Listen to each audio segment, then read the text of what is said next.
Good afternoon, ladies and gentlemen, friends, colleagues, students. Let's start with this last webinar of the series Beyond COVID-19, which has been supported and promoted by the Erasmus Plus Knowledge Alliance ASKFOOD project. The title of the webinar of today is Open Science, Challenges and Opportunities to Promote Knowledge-Based Innovation in the Food System. And me and Julian Drausiger from Austria will moderate this webinar of this afternoon. Julian? Yeah, hello from my side as well. Good afternoon.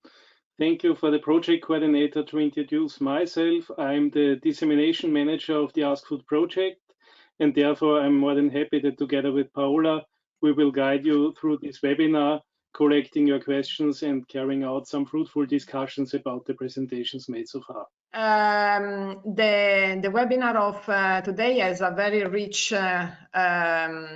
list of talks, and we will follow the agenda of the three main speakers of this afternoon that will be dealing with an important topic which is relevant for Europe, but not only. I think is a global issue. Actually, open science is one of the policy priorities for the European Commission. And besides this, obviously, the COVID-19 pandemic highlighted the importance and the role of sharing knowledge and data in order to promote and favor efficiency, responsiveness of research, but also to reach more easily also the end users of the results of the research. So actually, this is a key element for us as a scientist, but also for any other stakeholder, representative of the different stakeholders of the food system. There are still some issues, and I think that today the talks will actually highlight them as also priorities to be sorted out. Actually, I don't want to lose too much time, and I'm sure that during the presentation of this afternoon we will have opportunities to listen to which are the main aims, but also some of the activities that currently are ongoing in the agri-food sector dealing with open science. Actually, I have to say that despite the main being open science a priority for Europe, not too many are dealing with open science in the agri-food sector. So actually, I think and I suppose that there is really a large room to develop, discuss, and also to promote open science in our sector. This webinar, just briefly, is the last of the Beyond COVID-19 Challenges and New Opportunities for Sustainable Innovative Food System webinar series launched by the AskFood project. And for who is interested, you can see here the link where you can find the presentations and the main, also the recordings of the previous webinars already done. Just briefly, the AskFood project, as mentioned, is a knowledge alliance project that aims to develop a permanent knowledge and alliance between businesses and higher education institutions in the food-related sector. We are trying to implement a multidimensional, multi- and trans-sectoral and networking environment approach that could favor somehow really promote innovation, but also in the food sector, but in particular a better, a more modern education and training in this sector that can easily or better boost innovation and also sustainability. Actually, the target group of the ASKFOOD project is rather diverse, because we obviously include the higher education institutions, but any other training provider, businesses, enterprises, and the policymakers are part of our let's say game, because our aim is actually to develop a new educational ecosystem for innovation and sustainability of the food value chain. We have been working, because actually we are almost at the end of the project, on many activities, and actually we have several products already made available or implemented during our project. Some virtual tools have been set and developed. Please have a look to our website, starting from the Smart Atlas, which is a repository or a database of best practices related to innovation, and also innovation opportunities for, and also some hints for any interested people. The forecast aggregator, which is the collection of the scenarios which are relevant for the food sector, and from them we are trying to develop and find the main skills and competencies for the future generation of the workforce in the food sector. The interactive training app identifier as a tool to understand which could be the career paths for the graduates and the undergraduates or in food studies, and see and identify which are the training gaps, the skills gaps, but also not only to complete the basic knowledge, the basic competencies, but also in a lifelong learning perspective. We have been developing new modules, new methods, and also new training towards entrepreneurship, like the reverse incubator. And the last part of our project is now dealing with the modern interfaces to support the training and education toward innovation, with the involvement of food industries, clusters, and organizations in two different environments.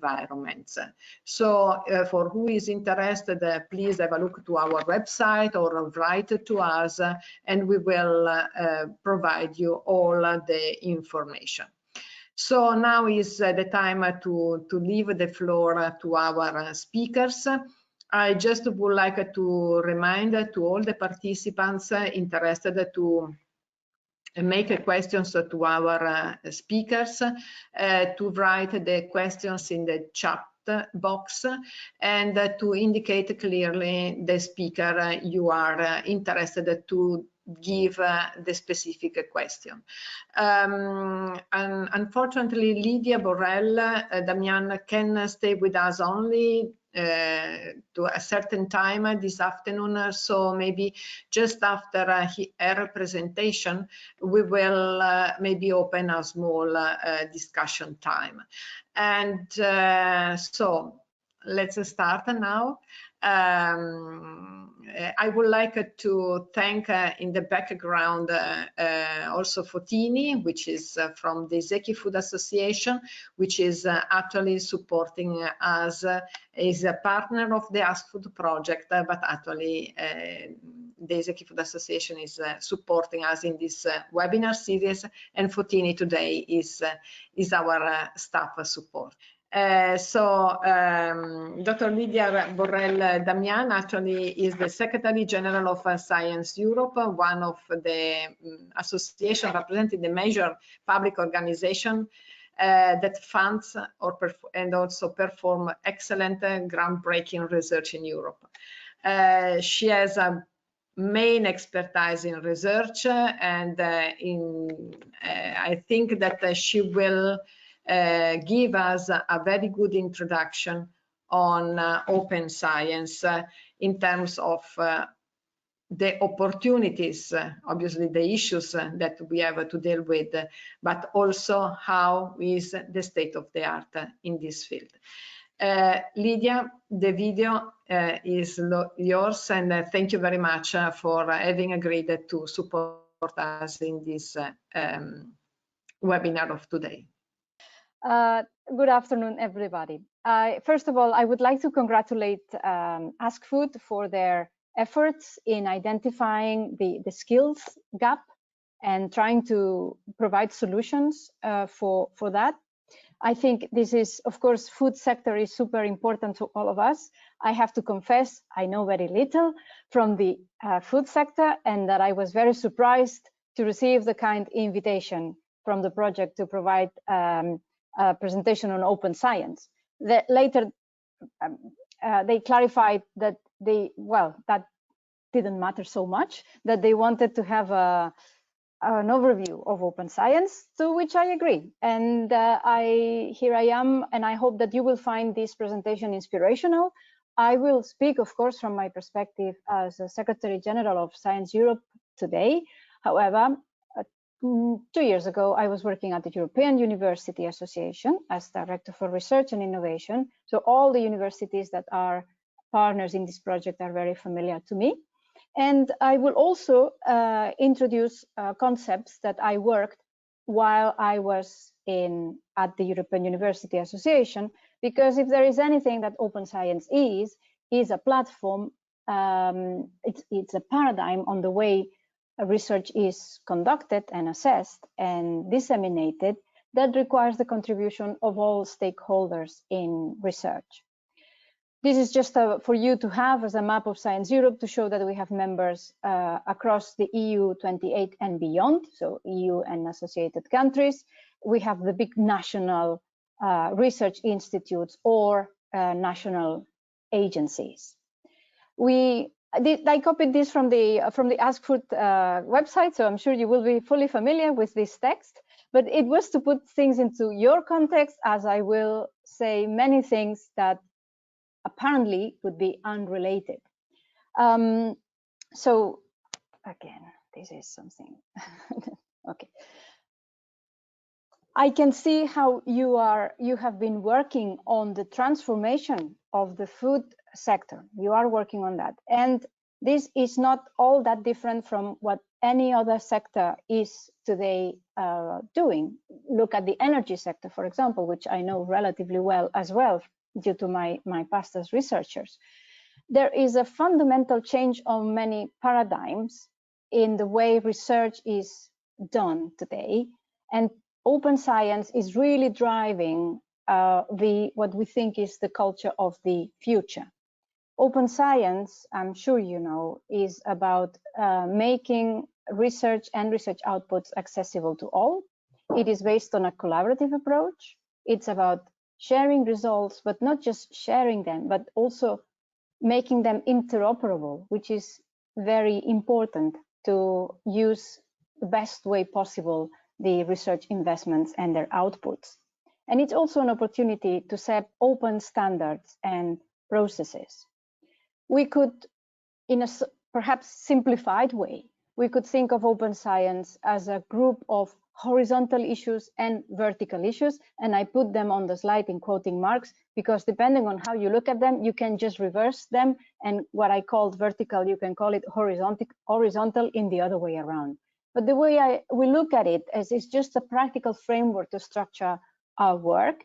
In a horizontal way, we think, okay, from the point of view of a researcher, what is it that you need in an open science framework? Well, as a researcher, you need access to research outputs, research activities, tools, and knowledge.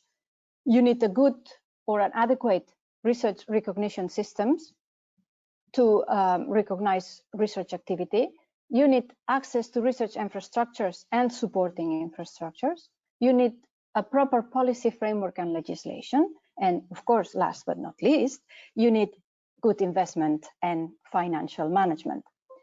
Then you have, in the vertical side, if we can call it, you have the very specific, or the specificities of access to research publications and research data, how to deal with research integrity, research culture, the influence that open science has in research careers, in peer review and research assessment, very importantly, in the transparency of the research projects, how open science fosters interdisciplinarity, how do we deal with equality, diversity, and inclusion that is beyond gender balance, how public can engage in science in better ways than in the past.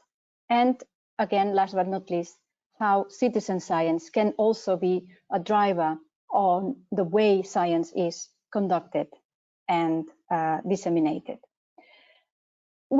From Science Europe, what do we do to promote open science? As I said, we are dealing with national research organizations. All of them foster open science. And we deal with quite vertical issues, sorry, not horizontal, quite vertical issues in terms of open science, data sharing, provide input to EU legislation, coordinate policies, investigate new ways to assess research. We take stock of the evolution of the research culture and also how research ethics and integrity are considered in open science. So we look at open science in quite a comprehensive way. Let me just make a point on the EU legislation, because this is very important. We have already very important pieces for legislation at EU level that recognize not open science as such, but the need to share and make results available to all scientists. We have the Copyright EU directive with a very nice exception for research purposes, and similarly in the General Data Protection Regulation. And we are working now on the Digital Services Act to indeed, again, have the proper exceptions to research activities. Another point on the coordination of policies, we use up to their strength the characteristics of these national institutions that are members of Science Europe to try and generate principles that would be of broad application. This, for example, the principles on open access that the association generated in 2013, one of the first association principles that were generated. And also you may be familiar with the Plan S principles that were generated by a group of 13 members of Science Europe in 2018. In fact, 13 funding organizations to ensure that research outputs were going to be freely accessible, published open access. And I'll come back to that later. Just to illustrate what we are doing, we on research open regarding open access to research publications is, as I said before, the principles, but also many articles, many guidelines on books, how to deal with books, how to deal with monitoring open access. That is a paper that is going to be released in the month of April or May. And last but not least, we also join stakeholders with other organizations. And we have a very good collaboration. I hesitate, it's not just a collaboration with the European Commission, because we've been working with them over the years, contributing to reinforce the open access policies across the different framework programs and Erasmus programs. In fact, regarding research data management, we have a guideline as well for research data management, was released in 2019, and in 2020 we released a second edition that is adding a new chapter. Let me explain this. We had this guideline for international alignment of research data management. We had first core requirements for research data management plans. That's the purple band. We had the guidelines for trustworthy data repositories. That's the orange band. Then we had the guidance for researchers. That's the blue band. And the second edition includes a guidance for reviewers, meaning those people who are in charge of research data management plan in research institutions. What is it that they should pay attention? I have to say that we are very proud that this guideline have been promoted as a good practice for the model grant agreement of Horizon Europe first, and now for Horizon 2020 first, and now for Horizon Europe. So in a way, we are contributing to set some standards that are of wide applications. Let me say that these are voluntary guidelines, but I think that if you look at them from your sector, you may find probably some good guidance to reflect what are the practices in your own sector. And in fact, let me show you here an example that may be paradoxical to you. That is my crazy idea of the day, thinking about food. What about if you look at archaeology? Well, why? Well, because DANS, the Dutch repository of research data, has been very active in building a very good repository on archaeological data. And of course, I'm sure you know that there is a lot of input from social and behavioral sciences in archaeological studies. So they have followed their guidelines provided in the Science Europe guidance project, and they have come up with this triangle of different stages of how to look at their own data. First of all, about general data management practices. So that's the very cross-cutting element that you can clearly use in your food sector. Then the green band. What is it in your specific domain that is of use for other researchers in your field? And then, of course, you have like the top part of the triangle in it to reflect on what is specific on your project data. This is represented in form of a triangle, but in fact, this is a circle in which the three elements fit each other.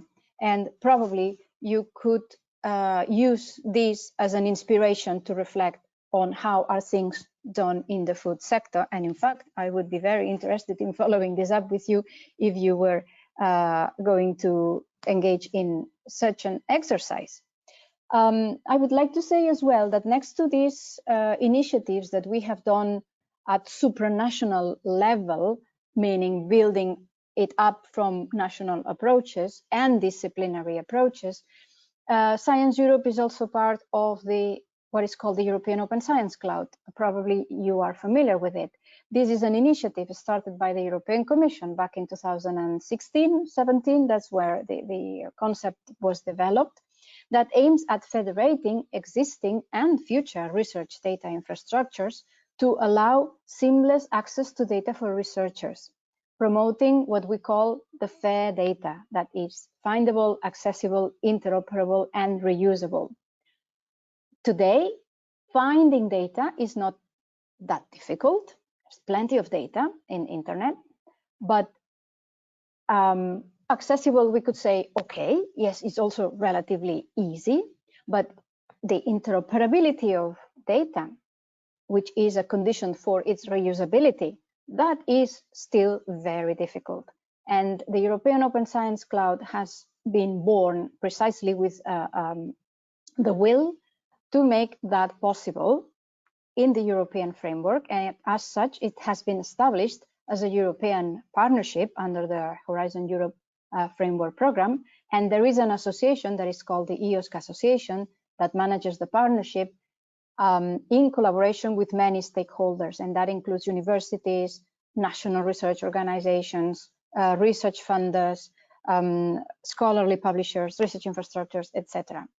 And it is quite an exciting development, and we believe is also up to all the stakeholders involved to make it a success. And this is an initiative quite unique worldwide, so it's worth to get involved at some point.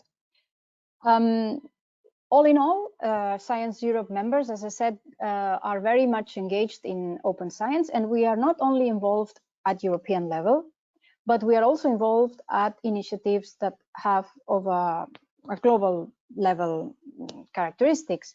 We are signatories of what is called the OA 2020 initiative. It's an initiative by the Max Planck Digital Library, very interesting in terms of establishing frameworks for negotiating publishing prices and publishing contracts with major publishers.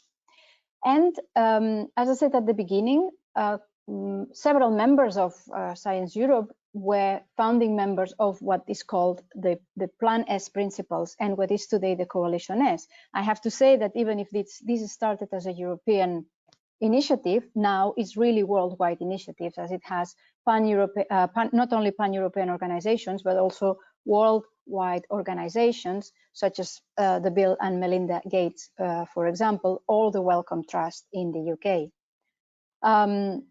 Very quickly, just in case for those that are not very familiar with the principles, I'm pretty sure, especially if you are from academia, that none of these principles will sound you as strange. They will sound you all very natural, because we're talking here about the best possible use of public funds, public investment in research. Therefore, no publications beyond paywalls, no embargo periods, no copyright transfers, no hybrid model of scholarly publication, as it is suspected to have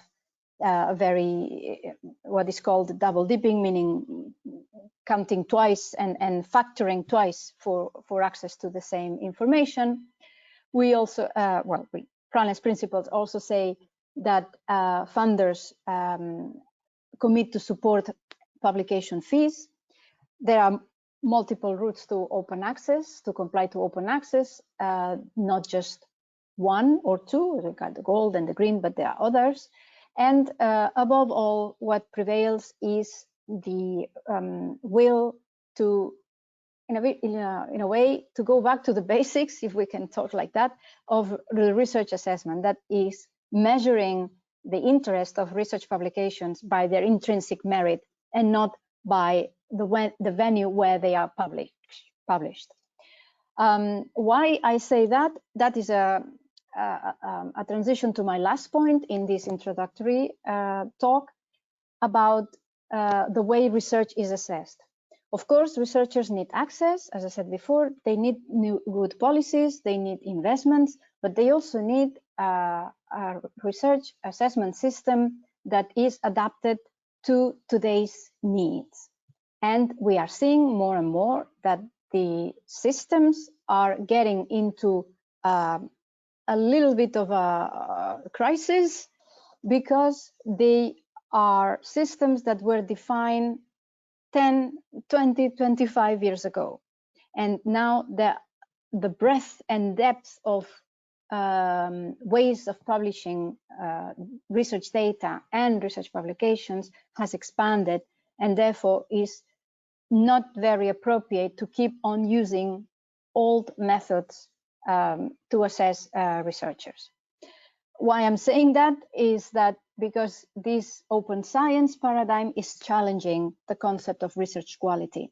And if I may show you very briefly one data from Science Europe members is that 62% of our members don't have yet a formal definition of research quality. And I have to say, this is not good or bad, it's just the way it is. They are all legitimate, but they all understand different things of what research quality is. And we are precisely initiating a project to better understand now what are these different differences about. Just to say main challenges that the organizations face during assessment is constant fighting of bias, discrimination, or possibly unfair treatment, is ranking proposals or applicants of similar quality, those that reach the top, and then it's very difficult to discern which ones are better than others.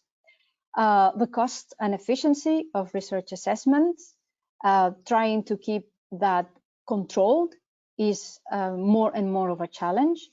And last but not least is about balancing the effort and time that both the applicants and reviewers put in assessing the applications or generating the applications in the case of researchers. This all calls for a fundamental review of the outcomes of this system. Here is, for example, some data identified by the European University Association that demonstrated that in universities, still you see at the very top of the two bars at the very top, that the journal impact factor and the age index are the predominant indicators to measure the quality of research. This is probably appropriate still for some fields, but is widely recognized now that it is a way to encapsulating too much and too much against open science to use only these indicators. Therefore, there is a plea in the university sector, but also beyond, to move on. And we are in conversations on this with several stakeholders. What's the problem is that changing the system to a new system is very complicated. It's not easy, of course. And we know that no one single actor can do it, either universities alone, either national research systems alone, scholarly publishers alone. It is about concerted action from all research stakeholders that will allow a proper transition, a proper move to a more open up system without compromising the quality, which is the main fear, compromise of the quality. And nobody wants to compromise, of course, the quality or the way research is done. Now, Science Europe has partnered with the European University Association in a first attempt to coordinate actions on research assessment and provide the basis to define new frameworks for the recognition of research activity. For the part of Science Europe, recalling at the beginning of my presentation, we are engaging in a new project to go deeper into these cultural differences of what are the values in research systems, what are the what is of value in research, and of value in research for society as well, so that this can, we hope, naturally lead to a consensus, or at least to an opening up on the way that research is assessed for both project allocation or for career progression. I would like to finish this introductory talk by highlighting a few final remarks and put it back into your possible analysis in the food sector. I hope this was somehow inspiring, or at least providing you some guidelines. And to let you know that open science today is the best way to ensure optimal use of research investments and their results. Of course, to move to a full open science system requires more investments, require more changes on the way research is conceived, performed, and assessed. We are convinced that open science benefits the research mission at large. It enhances the processes, the transparency. It fosters all sorts of multi, supra-disciplinarity, which is very much needed in tackling societal challenges, increasingly in complex contexts. We've seen in COVID-19 that this is possible because there has been a move in the system.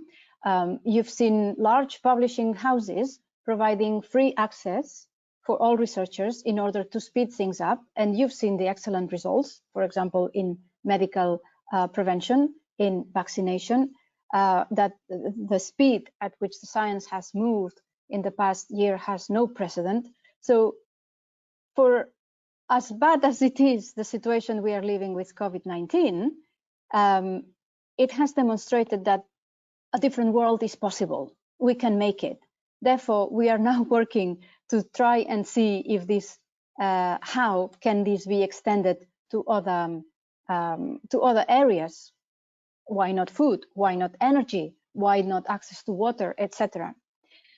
So all in all, and I think this point meets very well your point in AskFood, is about cooperation, is about concerted actions by research and society stakeholders.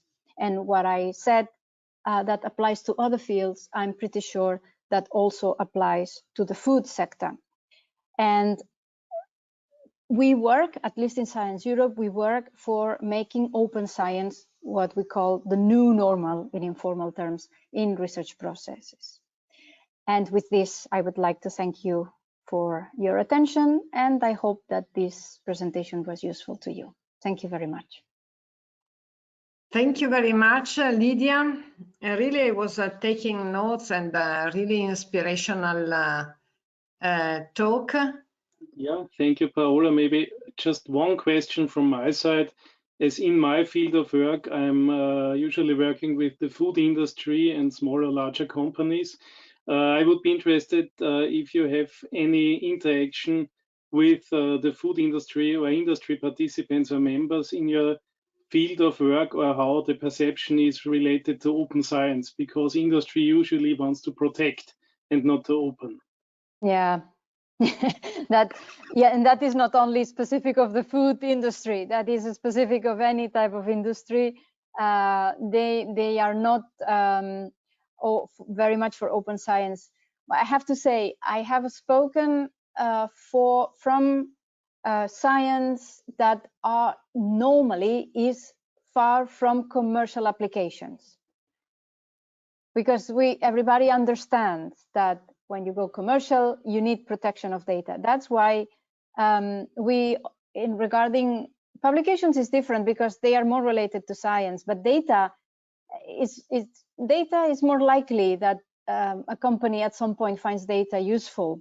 So we always say access to data should be fair, as we said, findable, accessible, interoperable, and reusable, and as open as possible and as closed as necessary.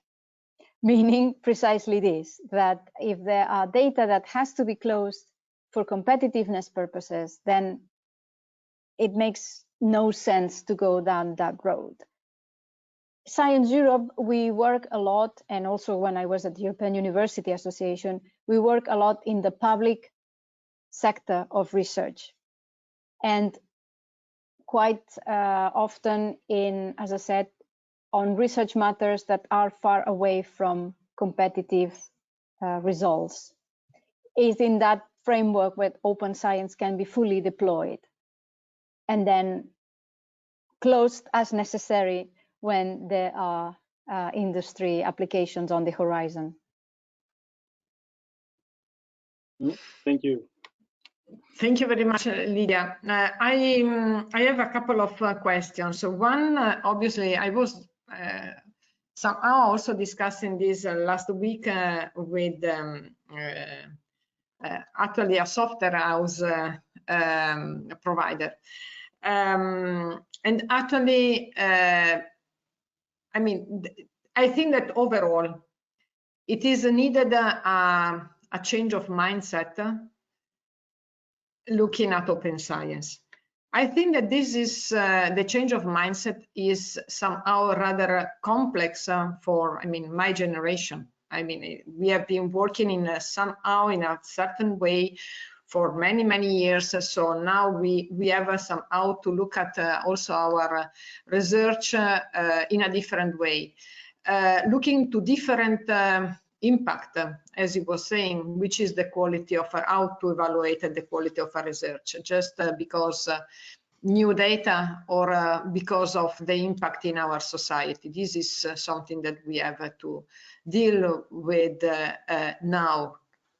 So this is so the change of mindset is I think that is rather complex for us as a more senior scientist, but in the young generation I think that we needed to provide them with a new concepts. And so my question is, which are the new skills and the new competencies that we should try to develop in the new generation, not only of a scientist, but also the new workforce in general, obviously, looking more in deep in our sector, but this is an application. Yeah, that's a complex question that will require a complex answer. So I'll try to be very, very brief. Of course, Well, I think that there is the developments of science go in line with the development of society. So science is becoming increasingly complicated, is becoming not only complicated, there is an inundation of data. There's humongous amounts of data generated every day, every minute, actually, I have to say. And therefore, there is a lot of information released to the world in a way. I think that scientists, the new generation of scientists, as you said, they are super pro open science. They are pro open access, they are pro open science, and this goes in line with the cultural evolution of open society. So that in that sense, the phenomenon is not all that different from the societal evolution. Now, next to that, you need something that is dealing with the tremendous flow of information and being able to navigate through it and being able to extract the right conclusions. This is why open science is so important, because open science is about making the whole process transparent. So identifying transparency, identifying what is of value and what is not of value is super important. The data stewards, people managing data, they have to be very knowledgeable about what is a proper curated data system, so that data is not just a number or a word, it's everything that surrounds the word, is the methodology in which it was created, and is the way it is preserved and ready to be reused. I'm talking here about research data, but I could talk similarly for research publications. To cut a very long story short, navigating through complexity, identifying the proper ways to deal with complexity, that is something that is the responsibility of those of us who are now older to teach the new generations. Perfect. Thank you very much. Julia can conclude the question time with you with one question we have in the chat. Cannot hear you. We cannot hear you, Julia. Beginner's mistake. Sorry for this. Yeah. Yes, we have one question from the chat, and I would like to read it for you as well as for the participants. Is open science a sort of discrimination in science by itself? For instance, the article processing charges are quite expensive for researchers from countries with a small budget for science. So the question is about a potential of discrimination in the context for itself. How would you see this aspect? Yeah, well, that is a super important question. We could organize an entirely new seminar on that question. Yeah, well, that is what we have today. It's not a potential. It's not potential. We have that today. We have terrible differences between article processing charges already generating several classes of access to research results. Precisely, open science tries to avoid that and to make a level playing field for any researcher, be placed in the research country or in the poorest country. You have several examples to fight that, more or less successful. You have what is called the transformative agreements. These are the packages, publication packages that organizations or sometimes countries agree with large scholarly houses to make it free of access for all the national researchers. That's one option. Then you have the Plan S or the Coalition S principles, as I said in my presentation, making mandatory publication in open access for all the research that they fund, and it's up to the funder to pay for it. But what is important here is not necessarily, in my view, looking at it from a very cross-cutting perspective, is not if I pay or you pay or Paola pays. No, is how much do we pay, all of us? Normally, this is publicly funded research. It doesn't matter if Paola pays or I pay, if it is public. It is public investment. Therefore, of course, these are patches to make things easier here and there, but what is required is a complete review of the whole system and how much the science should pay. And not so much who pays for what, but how much is really worth. Is it a fair price or it is unfair? And this, unfortunately, we don't have enough data to show it in a very clear terms. We have data, but it's partial, it's never global. But to me, the key issue is look at it globally. How much the service should be paid. This is public funds. This is no joke. And nobody is addressing that complex problem. But this is really a critical problem.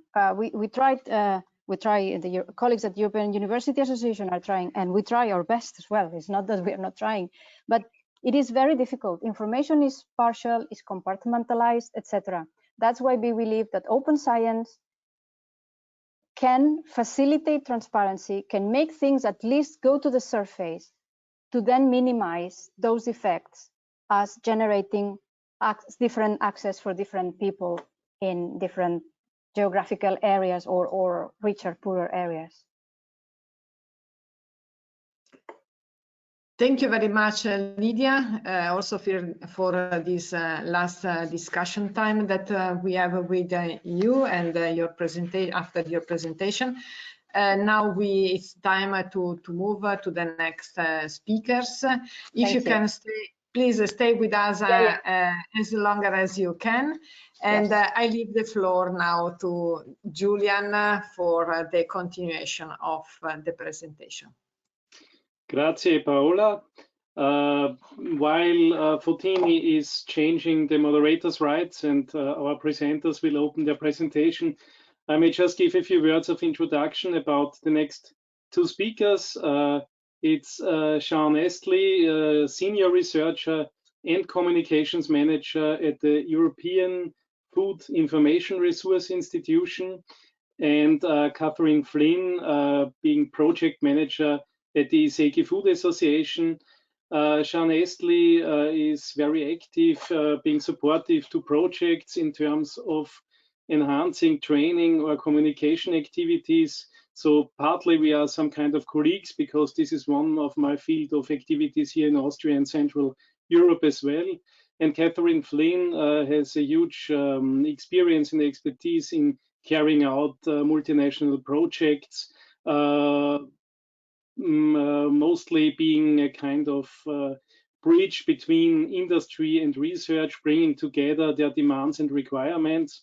And now in their presentation, a very interesting presentation about data management in the context of open science. We will get an insight about the FNS-Cloud project, about their targets and aims and achievements. Great, thank you, Julian. Hello, everyone. Thank you also to Paola and everyone in the AskFood project for inviting me and my colleague Sean to tell you about FNS-Cloud.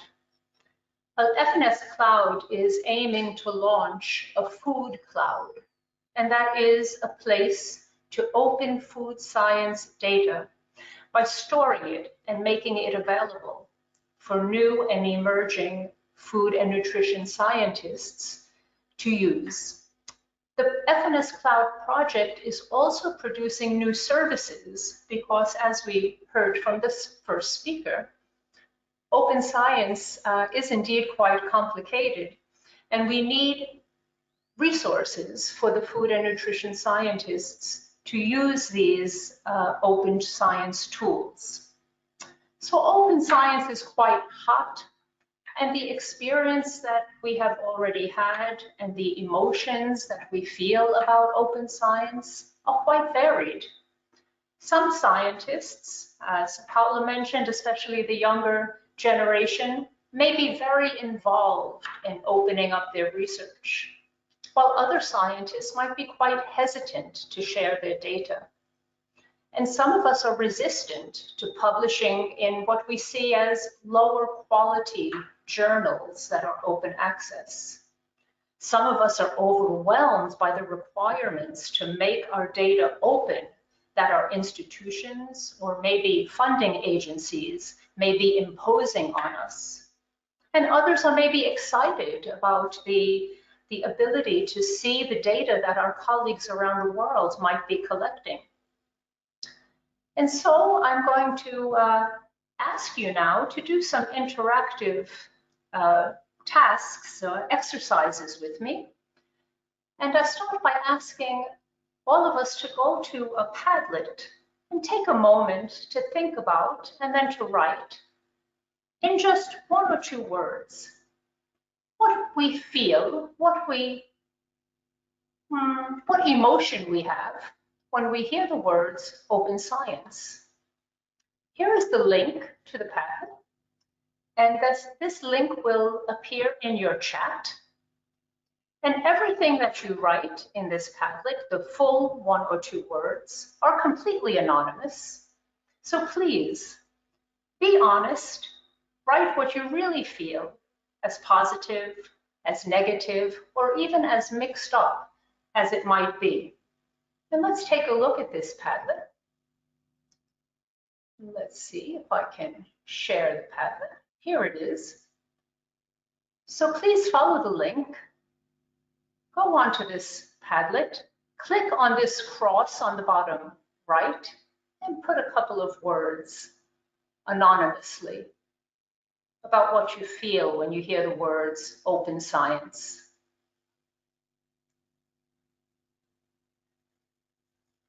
Great. Yes, please write freely in your language of choice. And as I said in my heading, your wit is indeed welcome. Well, this is great. I really like seeing all of these comments. I appreciate all of you for interacting, sharing not only with me, but with the 100+ colleagues at this webinar, what your real feelings are about open science. And I'm glad to see, free stuff, people are happy, but also skepticism and being overwhelmed. And maybe when everything is free, nothing is worthwhile. Great, well, this will stay open and you can continue writing here. But I'm gonna go back to my presentation and continue by saying that it's quite clear from this Padlet that open science is indeed complex. And quite simplified view from the Foster Project about open science shows these 4 pillars. The pillars of open data, open code, open papers or publishing, and open reviews.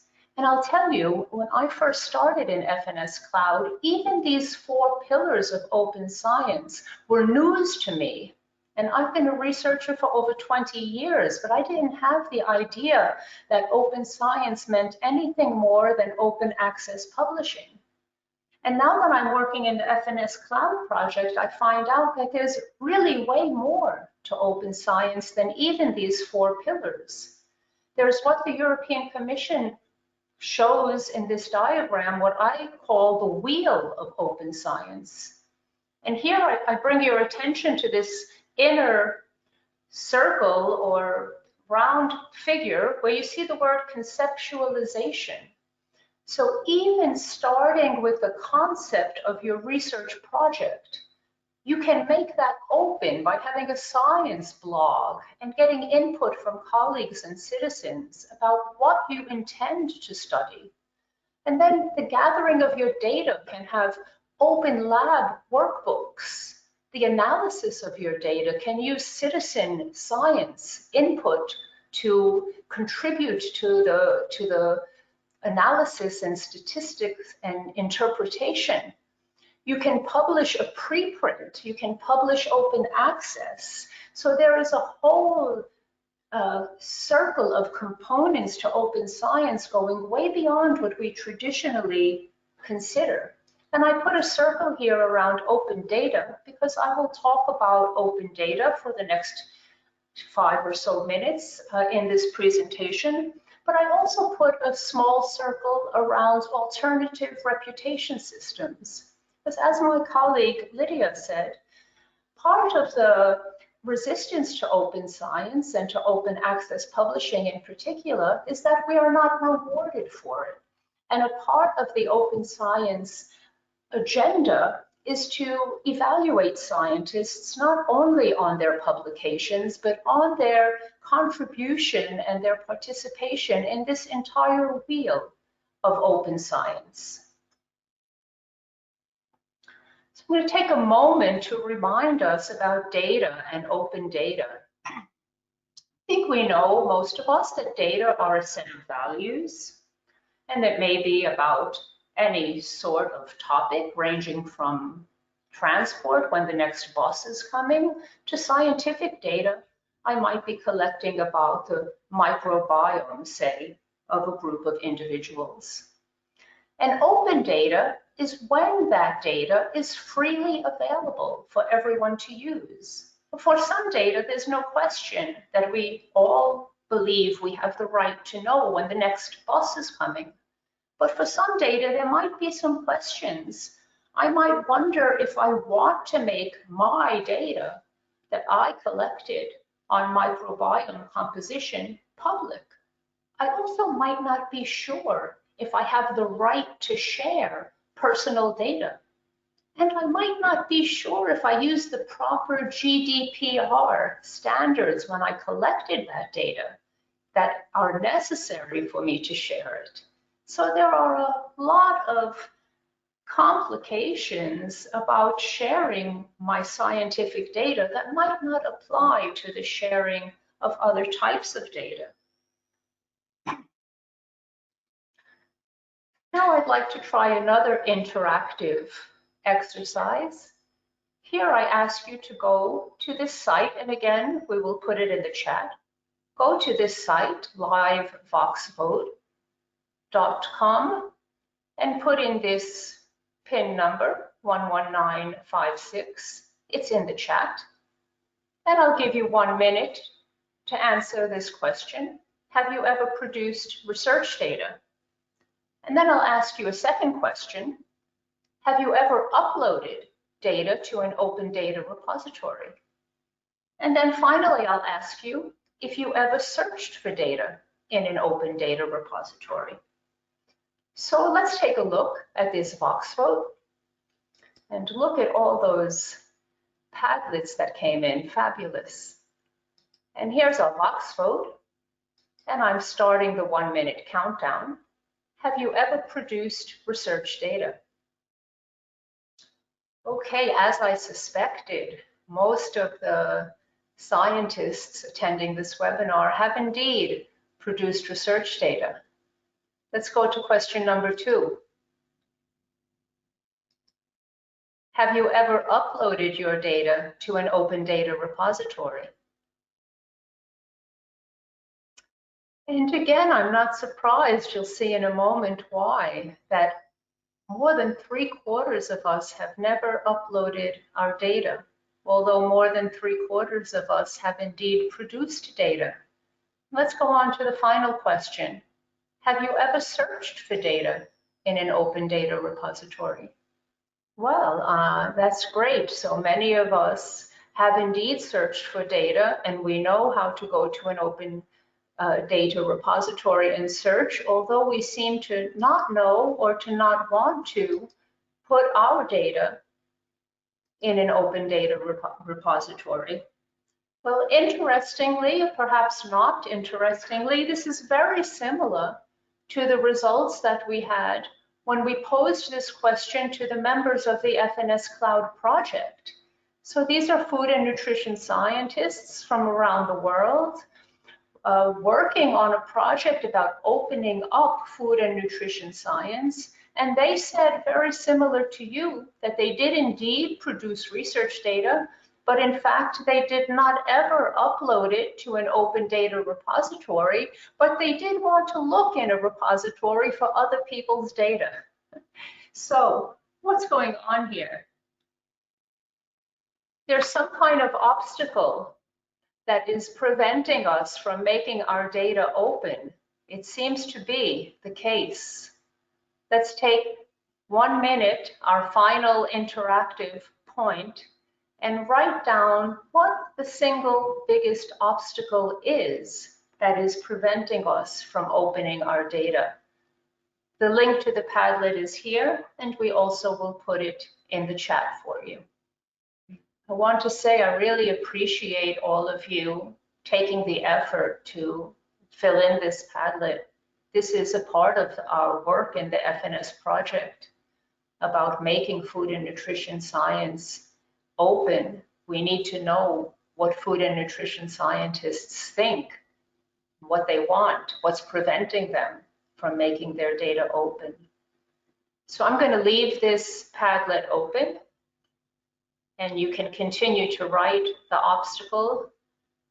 And I asked for the single biggest one, but you can put others. What are the obstacles? And I'm going to go back to my presentation. So I hope I can calm some of your fears by reminding you or informing you that when you make your data open, it is licensed. And the Creative Commons license is the one that's suggested. And this is an important thing to do because the data does then still belong to you. And I won't go to this site because the time is fleeting, but I put it here for you. This is a really useful site that will help you choose the proper Creative Commons license for your data. And I put this star here so I remember to tell you that as my colleague did earlier, that you do get credit for making your data open because your data can be cited. Other people will use your data and you will get credit for that. Open data is stored in a data repository, and I have a lovely film, and it's only 1.5 minutes, but I'm not going to show it. Okay, Julian? Instead, I will leave the link for you, and you can watch this film about the different types of data repositories where you can make your data open. Some people said they don't know how. Take a look at this film, and it will give you an idea of where to go. Some examples of data repositories, and if you're like me, well, I never heard of any of these when I first started on the FNS-Cloud project. So we can learn about these different data repositories, and each one of them has their method for uploading your data. And as my colleague said, and also in the film, different repositories are ranked, and some of them are licensed and they have a quality assurance, so you can choose a data repository that you're confident in. And here's another lovely film that I didn't plan to show because it's 6 minutes long, but I give you the link also to tell you that your open data should also be findable, accessible, interoperable, and reusable. And this film compares that FAIR principle to a treasure hunt. You need a map to find where the data is. It must be accessible, no shark-infested waters to get to it. It must be interoperable. The key that I have or the software I have must be usable for your data. And it must be reusable. It must be in a language or a money that's understood and used today. Take a look at this film and understand how to make your data not only open, but also fair. And all of these complex questions about how to make your data open are being addressed in the FNS-Cloud project, in part through our community of practice. This is now open only to FNS project members, but will soon be open to the public, and I will encourage you to join this, where you can take courses and answer questions and ask questions about how to share and use food and nutrition science data. come back to the wheel of open science to close with a circle around alternative reputation systems, because I encourage all of you to add to your CV the fact that you attended this webinar, because this is a way that we encourage our evaluation, not only on our publications, but also on the things we do for society and our scientific community and our own further education. And with that, I turn it over to my colleague, Sean, and she will tell you a little more about what's happening in the FNS-Cloud project. All right. I think we've heard quite a lot about open science, what it should look like, what it might feel like, but how do you do that in practice across a complicated sector like the food chain? FNS-Cloud is one of two clouds. The other one is Blue Cloud, which is looking specifically at seafood and fish, and is considerably more mature than this project, which started in October 2019. Our aim, our vision in response to the call was to overcome the fragmentation, because actually I have to disagree with Lydia. I don't think finding food data is easy. I certainly don't think accessing it is easy. It is extraordinarily difficult to achieve any level of interoperability, and reusing it at the moment is incredibly challenging. And the call asks that FNS-Cloud start to address that. One of the reasons it's fragmented is that it's spread all over Europe. It's in different spoken languages, the 23 main languages across Europe. It's not all done in English. There are any multitude of methods to get to some of the results that we're talking about.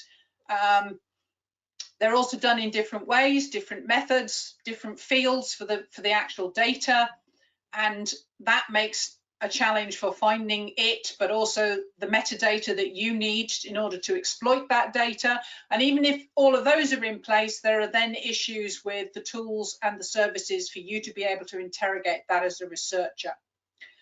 And the aim of FNS-Cloud is to start to overcome that fragmentation, to make that data fairer, and then add value to certainly the enormous amount of public money that has gone into generating it, both national and at the EU level, to reduce the knowledge gaps, to facilitate better research around food and health, and exploitation of that knowledge to inform policy and help try to deliver more sustainable diets to European citizens.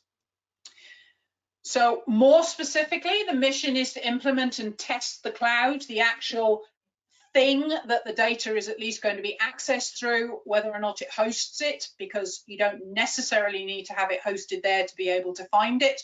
And they're doing that through use cases and demonstrators, which I'll talk about a little bit more in a minute, to develop, integrate and test the tools and services that are already out there or need to be developed in order to improve things, to find ways of harmonizing and standardizing FNS data in terms of where the sources are coming from, the formats and the languages, and that's both spoken language and the machine languages for things like mapping and merging data, and also the external services, so apps that are developed for collecting data, often for commercial purposes, but also have offer the opportunity to exploit those to gather data that we might use for food, nutrition and security research, and then to facilitate their integration and their interoperability.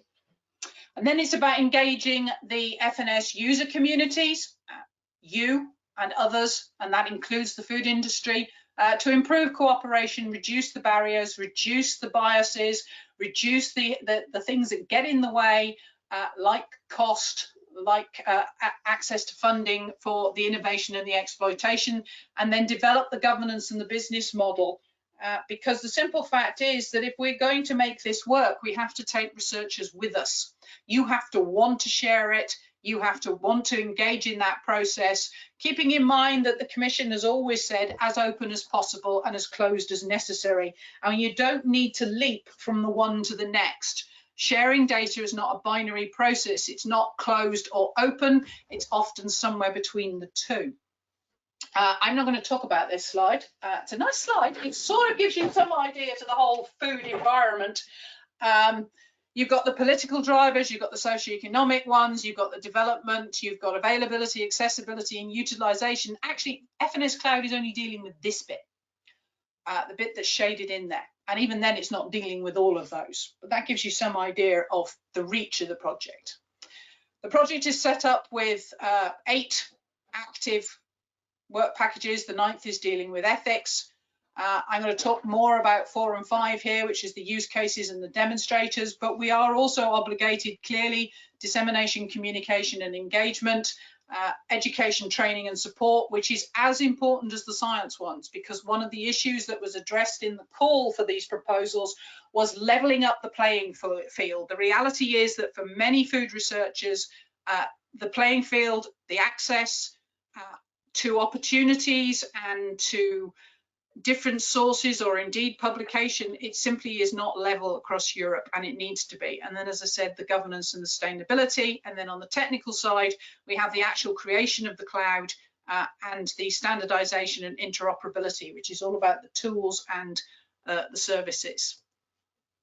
There's Cloud Consortium's got 35 beneficiaries, 11 EU member states, UK, Serbia and Switzerland. It's composed of research organizations and universities, non-profit and profit SMEs and associations, and we have IT specialists, FNS researchers and social scientists, lawyers, science communicators, and also multiplier organizations like FOST, like ISECI, and like ILSI Europe. So, and it's a deliberate pun, FNS Cloud, how are we feeding the research landscape? Well, we have, and these are just ones I happen to have logos for. There are hundreds of thousands of projects that have gone on, past, present, and coming in the future. There are existing and developing research infrastructures. There are funding initiatives, and there are also associations, both profit and non-profit, which could potentially feed information through the cloud and feed to existing research infrastructures under the F3 roadmap, those that are emerging, such as MetroFood, and those that are in the future, such as FNHRI, but also obviously EOSC, and we have intentionally a close relationship with EOSC. Where do we fit in if you like, in the landscape, going from food to health, and then obviously on to those who have diseases? We're somewhere in the middle, along with all these other initiatives. So the clouds and the S3, the networks that exist, past and present projects, global and EU agencies, and indeed international projects. So what have we done in terms of implementation? Well, primarily in terms of the science, the most important part is the 9 use cases and the field labs. And they focus on making existing and emerging food, nutrition and security data fairer. To achieve fair, I think in the timescale is not necessarily a realistic goal, but we can certainly start to make it fairer. Generating proof of principle data where none exists, and testing the actual infrastructure, the tools and the services. And those are feeding into 3 demonstrators, which will be tested amongst the user communities, address any limitations and improvements, and then analyze the advancements in terms of the technology readiness level and the performance of the cloud in terms of user need. Now, the use cases and the field trials. On the one side, you have the use cases, so that's existing data, and the use cases are being used to develop specifically a food traceability and metrology search engine using the milk, olive oil, and fish production lines and food chains as examples. Food labeling and data reformulation tools, which are particularly looking at branded food databases. Total diet study risk assessment, both with consumers and with professionals. Food intake and consumer behavior and lifestyle, and in particular that's looking at a mapping tool for that, and then merging strategies, and then a way of assessing the data quality and the usability. And then lifestyle and non-communicative diseases, and in particular that's type 2 diabetes risk. The field trials are focused on the data gaps that we're aware of, and they're trying to fill those gaps. So 2 of them are looking at intake and behavior tools. One looking at 24-hour recall with ethnic groups, which are particularly hard to reach, but also amongst the elderly, because increasingly we're shifting to using electronic tools, tablets, phones, and so on, and they are not intuitive for some of our older members of society. And so how do you adapt those to continue to ensure that they're included in the research? Family meal planning, healthy diets for a healthy microbiome. We're doing a lot of work on an unhealthy microbiome, but how do you start with a healthy one and stick with it? So that's what that's looking at. And then an alert classification system for food, diet, drug interactions. Many of the medical fraternity are aware of very few of the drug interactions that actually occur with food, and we need to find a more formalized way of communicating that very important information. The demonstrators, which are, they started in month 18, which was March this year, so they are very, very new, but they're starting to draw those issues together. So the first demonstrator is looking at traceability, metrology, labeling, reformulation, and benefit risk, so that you can draw down different data sets from those areas and start to ask the research questions. Demonstrator 2 is looking at intake and behaviour around purchase, preparation, consumption, and composition. And the non-communicable diseases and microbiome is looking at healthy diets, healthy microbiome, risk for type 2 diabetes, and food-drug interactions, where again you would be drawing different sources of information down to be able to interrogate those data sets.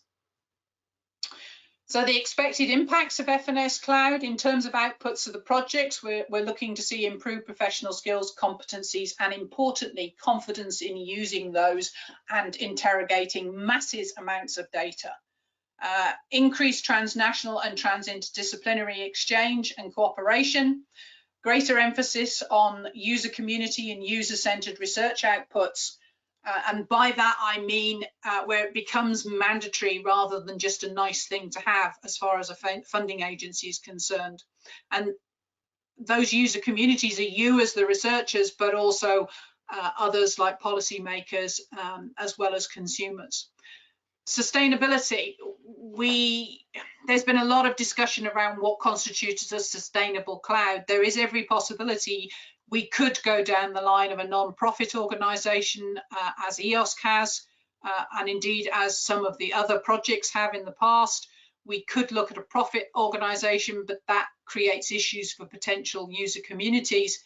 What we have agreed is that sustainability for us is a working thing, a working cloud, a user community who are invested in its persistence and its use, and also the potential to grow over a long period of time.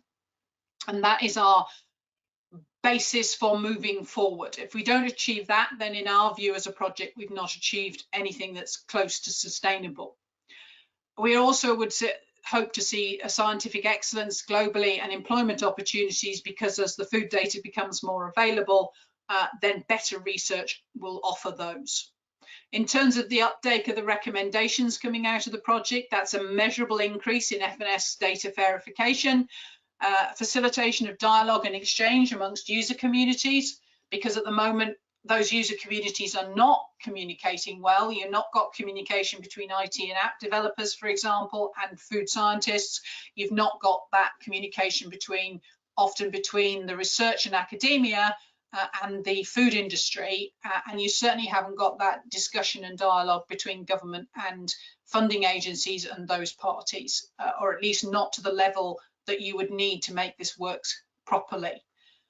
Improved and more frequent exchange with stakeholders, improved health in older adults, prolonging quality of life, and sustainable food chain, generating safe, nutritious and affordable foods, which, yeah, I recognise that those are extraordinarily ambitious.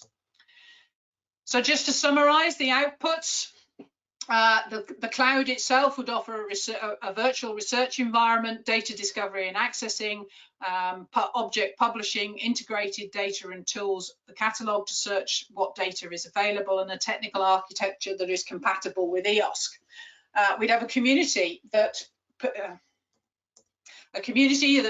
is made up of user groups and stakeholders, a community of practitioners who are able to support one another, and also an external advisory board. We have a framework which is the platform, the service providers, the users, the governance. We have the actual services. We have the actual services, the catalogue, the tools, and so on. That we've got a number of events going on where people can get an opportunity to engage with FNS-Cloud. And then, as I've already described, we've got the use cases and the demonstrators. There you go.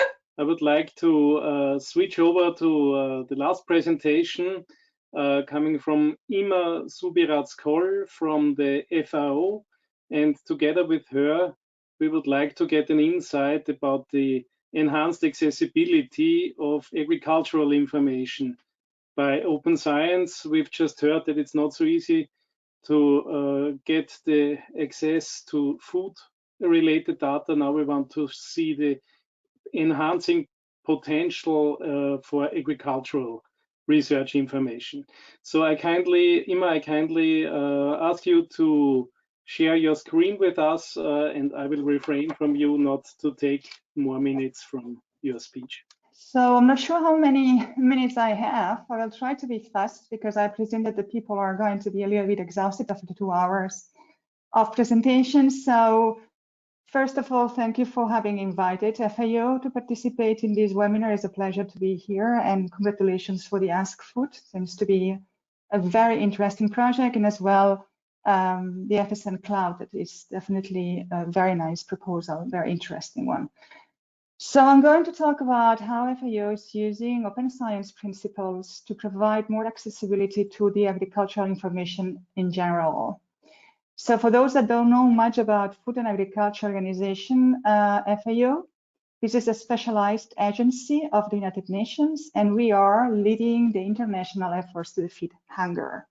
We work a lot on food security, and we are trying to get better, healthy lives for citizens globally. And there is a lot of work in anything that has to do, of course, between food and agriculture, and even more aspects, other areas that are also of interest for FAO, like forestry, veterinary, etc., etc. We have over 194 member states, and we are covering 130 countries worldwide. Knowledge sharing as a very broad principle going in the direction of open science is something that is essential to really provide access to scientific literature, research, etc. And we are using this for achieving what I was saying now, but with the global, the global objective of FAO. We have set up different types of programs that are supposed, and they are actually in practice, providing the means to achieve what we want to achieve. So essentially, increasing the accessibility and visibility of research in our member countries.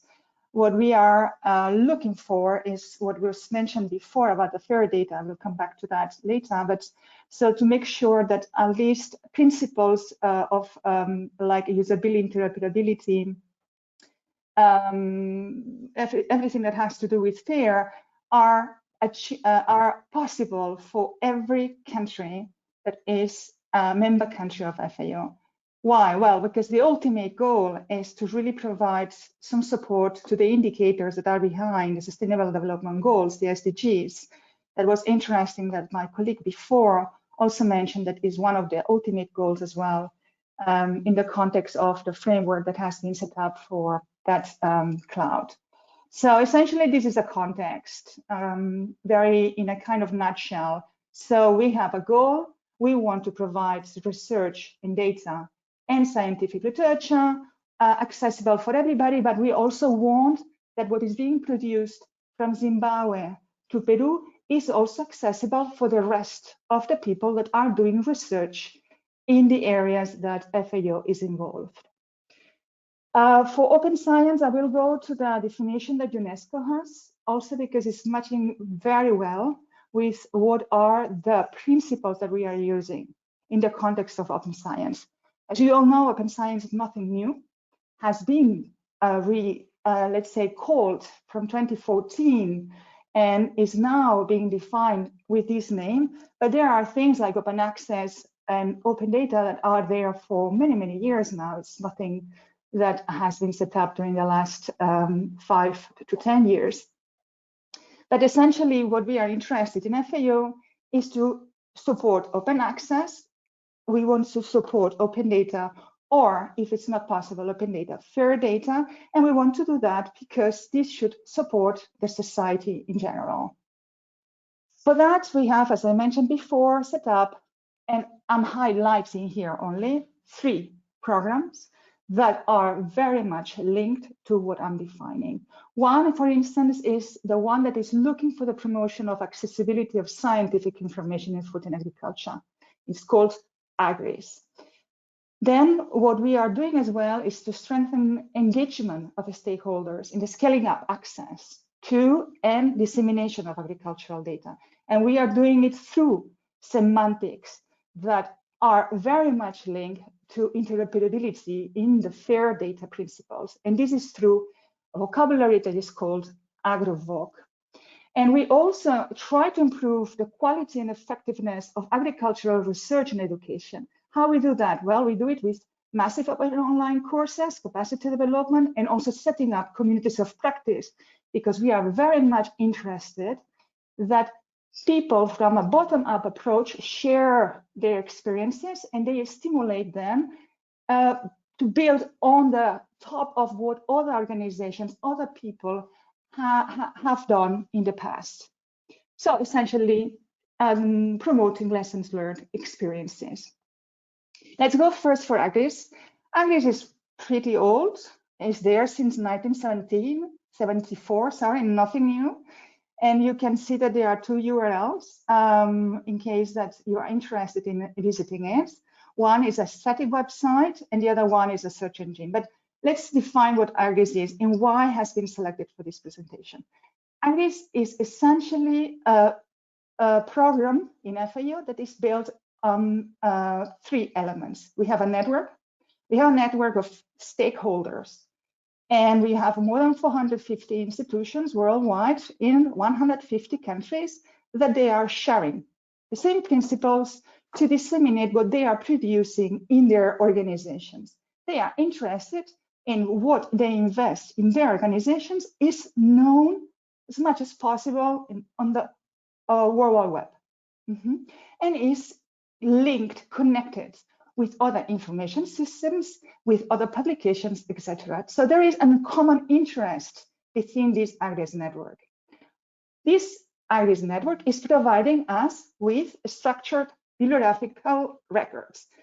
So they are sharing to FAO what they are producing. At the moment, we have 12 million records, and this is a database. It's a database that, as somebody mentioned before, and this was an excellent point, agriculture is not driven by English. It's very much multilingual, and it's not driven by peer review materials.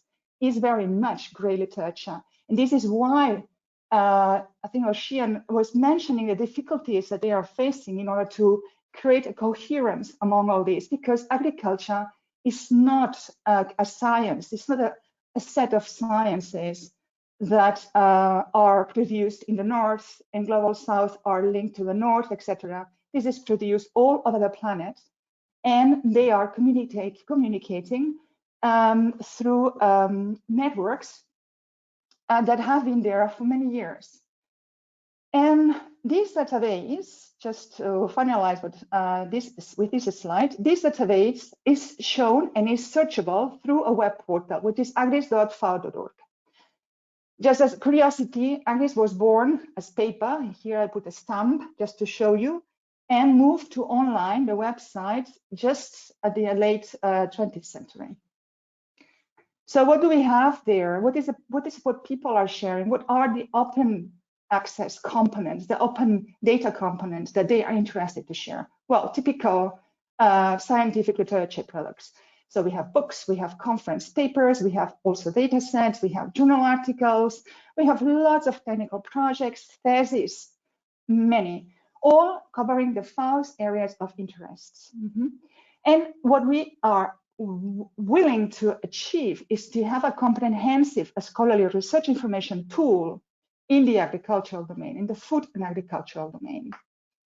Who is using this? Well, everybody that has a role in science goes from students to scientists, librarians, researchers, publishers. We have also policymakers, among many others. This is a network. As I mentioned before, the Global South is very well represented, and definitely the North is as well very much represented. So I just this a picture just to show you that the network is global, and this is a super popular tool, and people are willing to share their research outputs through Agris to make sure that people can read them. Definitely the fact that this is under the umbrella of the UN, and particularly from FAO, this makes things also much more attractive for certain stakeholders in our member countries. Just as an example of people that are saying good stuff about how Agris is contributing to their research scientific frameworks. One is the example that for me is very precious, which is the University of Moldova. Moldova is one of the poorest countries in the European continent, and definitely, let's say, initiatives like Agris are making a difference in the country. And it's the same that happens, for instance, with Georgia, which is also facing serious problems to share their research outputs, but through the work of Agris and applying to these open science principles, we make possible that they are also fundable. Let's go for a new, a good and interesting one. This is not new at all. So actually, AgriVoc has been there since the 1980s, sorry. This is a multilingual controlled vocabulary. It's covering the FAO's areas of interest, and it's essentially a tool for classifying homogeneously data, publications, anything that has to do with science. And the objective is to make possible that these elements, these resources that are being tagged using AgriVoc are interoperable, and they are reusable, and they are meaningful on the web. They are meaningful in other information systems that are aggregating contents.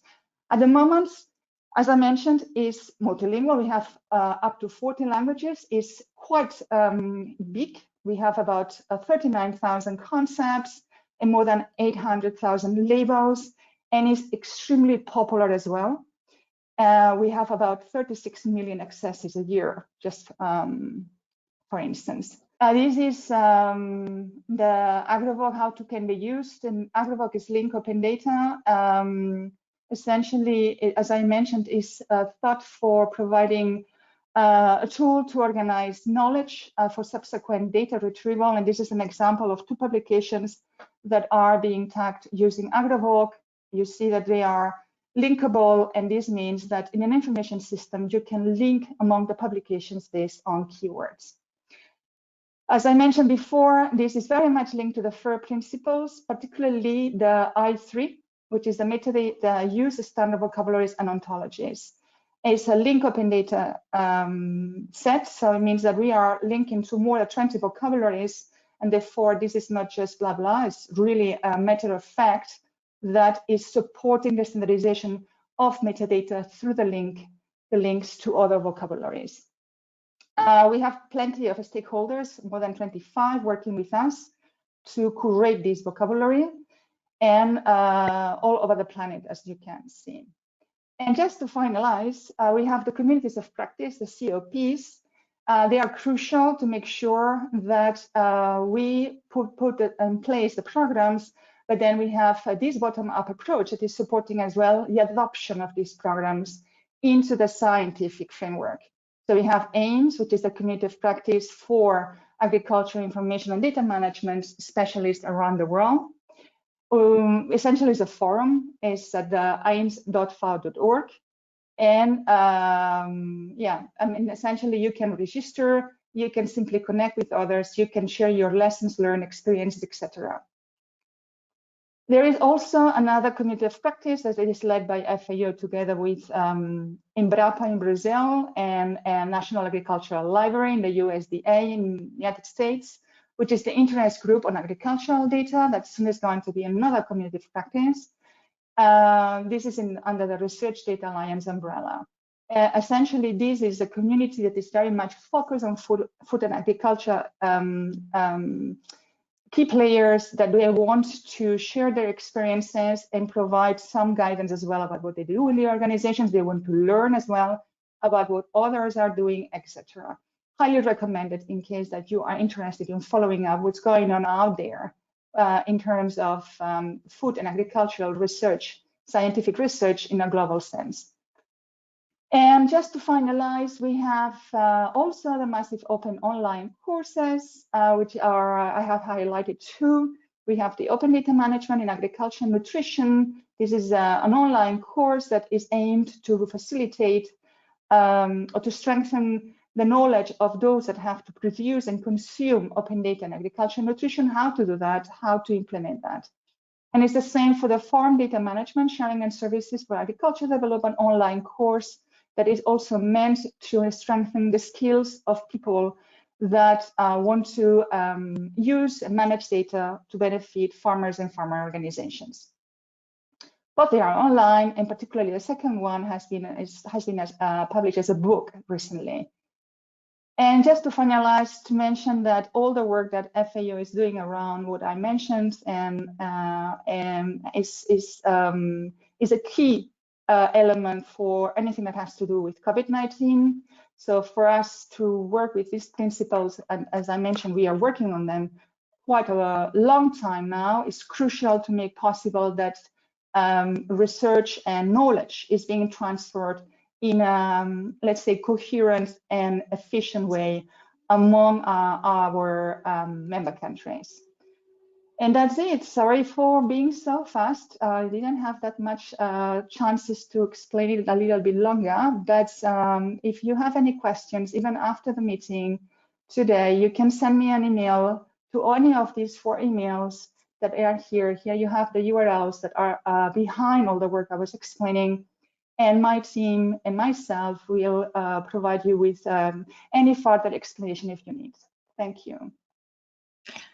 Hima, thank you very much because your presentation actually gave us some, concrete or real examples of how open science can actually become a reality somehow, but also be is a really good, important case study in the agri-food sector, because actually, as I was mentioning, there are very few good examples in this respect.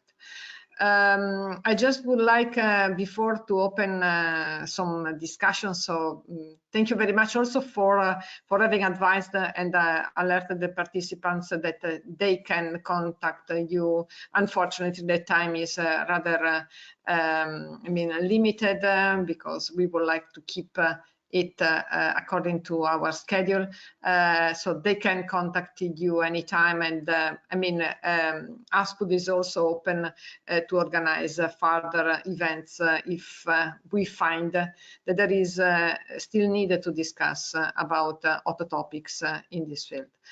I just would like to read the comment from Lydia that we knew that she was leaving at 3:30 this afternoon, addressed to Sian. Actually, she was mentioning that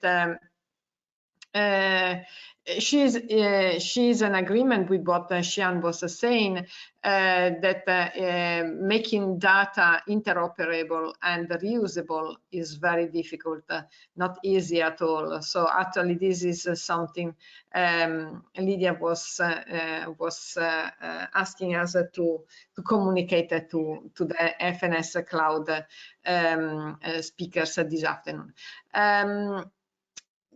There are not so many questions in the chat, but I know that Julian is interested and willing to make some questions to the speakers this afternoon. Julian? Thank you, Paola. I would like to invite Sean and Catherine to come back to us visibly, which means you may be so kind and start your webcam once again.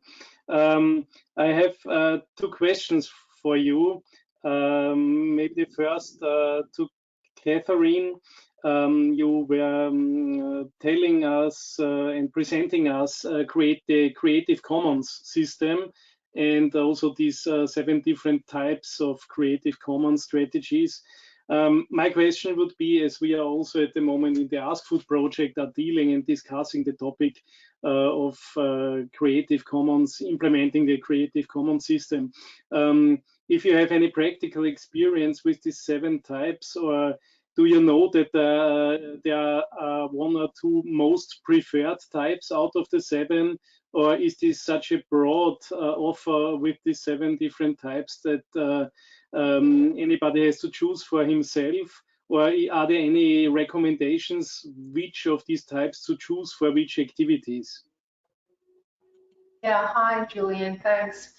I'm certainly not an expert on this licensing, but I give this tool, the link to the tool will help you to choose the license based on a few questions that you answer. And among these 7 types, yes, there are 1 or 2 that are most commonly used. And this is, and the specifications of these licenses are that your data can be reused as long as you are cited as the source of the data and that it is not for commercial purposes. So those are the 2 most common Creative Commons licenses. There are others that are more or less specific where commercial purposes would be acceptable, or even where you would let people use your data without citing you. And I do have the personal experience. Now I'm working in FNS-Cloud creating several training courses about how to make your science open. And there's a lot of material out there that, as Sean and Lydia said, is not easy to find and often cannot be reused because it is not licensed with Creative Commons license. So I say from my own experience in trying to share open science knowledge, how useful it is when people put a Creative Commons license on their work. Okay. Thank you, Catherine. Paola, you want to say something? Yes, I just would like to make a question to Imma before to continue, maybe, because Imma has to leave as far as we could read in the chat. Imma, are you still with us?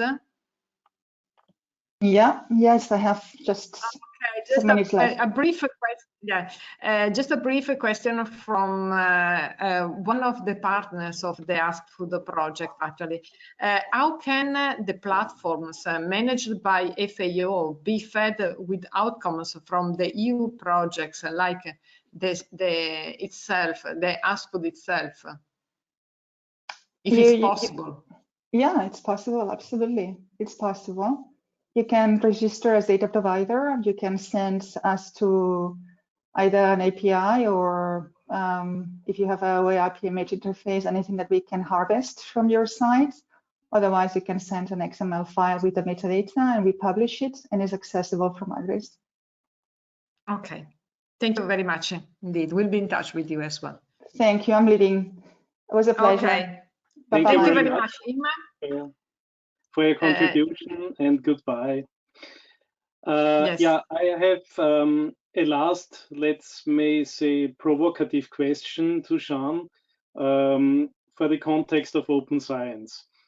If we go back to the late 90s or early 2000 years, the audio compression format MP3 revolutionized the way we consume music or we hear music, and this also had a huge effect on the music industry as such.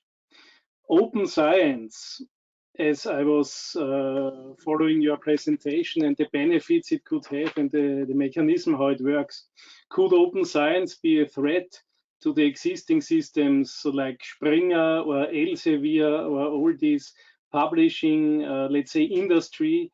Could open science be the next stage, worldwide stage for the exchange of scientific results, leaving them behind? Is there a potential for this, or will this be a parallel existence in the future? The three major scientific publishing houses, so that's Taylor, Wiley, Elsevier, and Taylor, Francis, Wiley, and Elsevier are certainly not going to be left behind. They have a drive towards open access journals. Increasingly, they now are not having subscription-based journals. That any currently opened journals are automatically open access.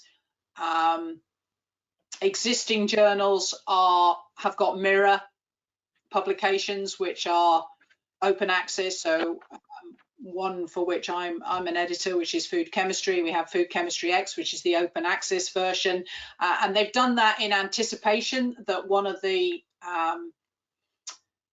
barriers to publications in open access is actually impact factor. So the view is that while the subscription one exists, they are also bringing up the open access one, so that come the revolution, and coming it is, those journals will not have that barrier. The impact factors will have escalated to a sufficient level that they become an attractive proposition, because at the moment, so many research organizations use the impact factor as the merit measure for your publications.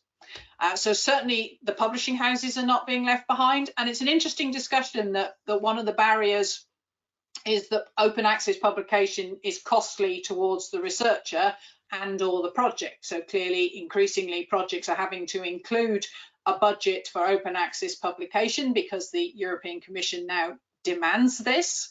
That can have a substantial impact on the budget overall. If you've got a project like FNS-Cloud and you have an anticipation of, say, 60 publications, which is not unreasonable for a 4-year project, that's 60 times €3,000 a time for publication. You know, do the arithmetic. However, what I would say to this is that the subscription basis of publication currently is not free. It is only free at the point of use.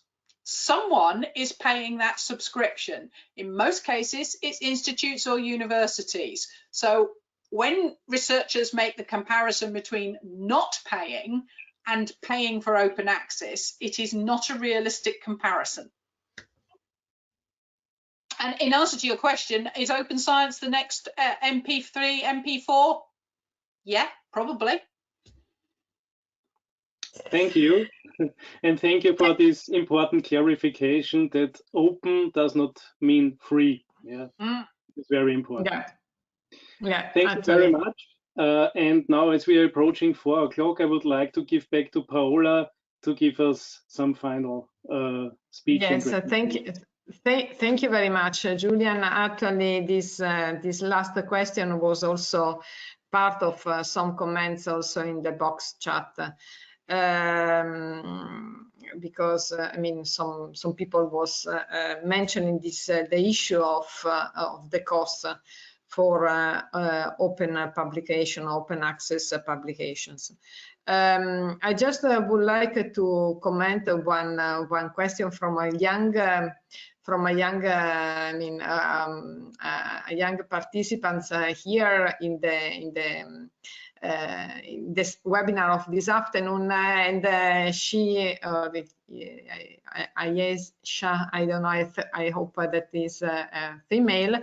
I'm a PhD scholar and lecturer in the field of food science. Okay, my suggestion is that you should also take into account volunteers from the globe, so we can share ideas and encourage open access data in the field of food and nutrition.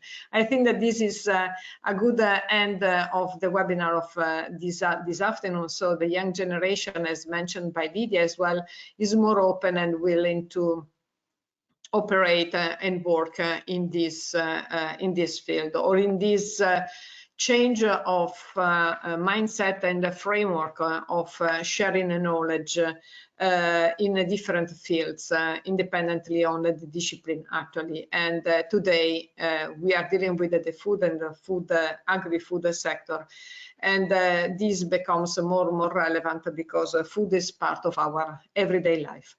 So with this comment, I would like to close this webinar of this afternoon. We had a very, very interesting presentation and contribution from the speakers this afternoon.